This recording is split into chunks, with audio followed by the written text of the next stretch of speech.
جب ہم یہ دعا کرتے ہیں کہ یا الہ العالمین ہمیں وہ تمام چیزیں عطا فرما جن کا تجھ سے تیرے حبیب کریم رؤوف الرحیم صلی اللہ علیہ وسلم نے سوال کیا، اور ہمیں ان تمام چیزوں سے محفوظ فرما، ان چیزوں سے پناہ عطا فرما جن سے تیرے محبوب کریم علیہ السلام نے پناہ مانگی۔ اس میں بہت ساری ایسی باتیں بھی آتی ہیں جو شاید ہم نے کبھی سنی نہ ہوں یا شاید ہم نے کبھی ان پر غور نہ کیا ہو۔ آج کی حدیث بھی اسی اعتبار سے ہے۔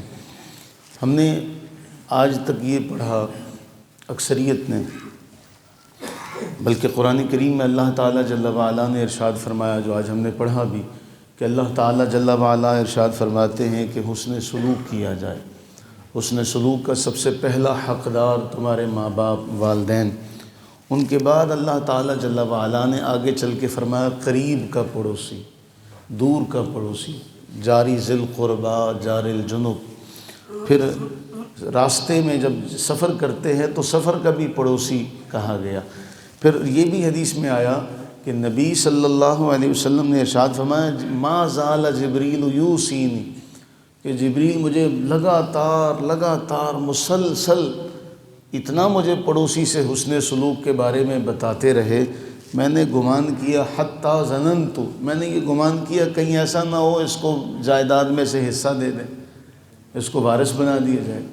آج کی جو حدیث ہے، حضرت سیدنا ابو ہریرہ رضی اللہ تعالیٰ عنہ بیان فرماتے کہ نبی صلی اللہ علیہ وآلہ وبارک وسلم نے ارشاد فرمایا تعوذوا باللہ من شر جار المقام فإن جار المسافر اذا شاء ان یزایل زایل او کما قال الرسول صلی اللہ علیہ وسلم۔ دو مختصر سی باتیں فرمایا، جو قریب کا رہنے والا مقامی پڑوسی ہے نا، اس کے شر سے پناہ مانگو۔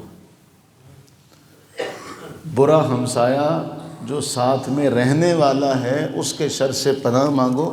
سفر کے پڑوسی سے تو جان چھوٹ ہی جائے گی، سفر ختم ہو جائے گا۔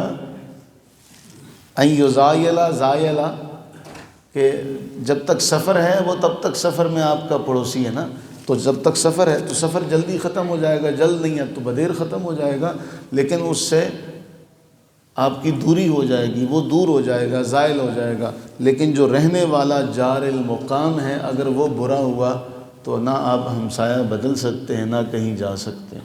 تو نبی صلی اللہ علیہ وسلم فرمایا تعوذوا باللہ من شر جار المقام، جو ہمسایہ برا ہے اس کے شر سے اللہ کی پناہ مانگو۔ تو اس میں ہمارے لیے ایک سبق ہے، کہیں ہم ایسے تو نہیں کہ ہمارا ہمسایہ ہم سے پناہ مانگ رہا ہو اللہ کی، وہ اللہ سے عرض کرے کہ یا اللہ اس کے شر سے بچا لے۔ نبی صلی اللہ علیہ وآلہ وسلم نے فرمایا سب سے بدترین آدمی جس کے شر سے لوگ اس کی عزت کریں، اسے بدترین کہا گیا کہ وہ شریر ہے، شرارتی ہے، اس کے شر سے بچنے کے لیے لوگ اس کی عزت کرتے ہیں کہ یار اس کو منہ اس کا کر لیا نا تو یہ گلے پڑ جائے گا۔ تو کہیں ایسا تو نہیں ہے، تو نبی صلی اللہ علیہ وسلم نے پناہ مانگنے کا حکم دیا۔ ہم اللہ سے یہ دعا کریں کہ یا اللہ ہمیں ایسا کبھی نہ بنانا کہ لوگ ہم سے پناہ مانگیں اور ہمیں خبر بھی نہ ہو۔ اللہ تعالی ہماری اولادوں کو بھی ایسا کبھی نہ بنائے کہ لوگوں کے لیے وہ شر کا ذریعہ بنے، لوگ ان سے پناہ مانگیں، بلکہ اللہ تعالی ہمیں اور ہماری نسلوں کو ایسا بنائے کہ لوگ ہمیں دیکھ کر یہ دعا کریں کہ ہم بھی ایسے ہو جائیں، ہمارے بچے بھی ان کے بچوں جیسے ہو جائیں۔ اللہ تعالی ہمیں ایسا بننا نصیب فرمائے، آمین ثم آمین۔